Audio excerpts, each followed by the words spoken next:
Hey Lisa, last week you told us you will be celebrating 20 years in real estate this year. How was your first year? Ha! That's a good story. Let me share that with you. As you said, last week I shared with you that the first house I sold was the childhood house I grew up in. And that was towards the end of the year. I got my license in June of 2004, and I closed my first deal in December of 2004.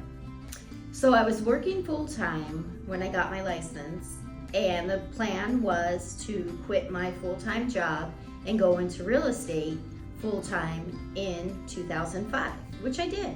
I put in my notice, I quit my job. They didn't want me to go, but I was convinced that I wanted to do the real estate, and that's the direction that I was going in. So I left my job in December of 2004 and started my real estate career full-time. Now, it's not as easy as it sounds, because the person that said she was going to mentor me decided that she wasn't gonna be able to mentor me, so she kind of pushed me off on a couple of other agents that I didn't even know. So I worked with them a little bit in the beginning. To say the least, it was a little bit rocky. I closed a couple of deals, and then the company that I had worked for previously, my full-time job, called me and asked me if I would come back. So I waited out, and I did. I went back like part-time to help them.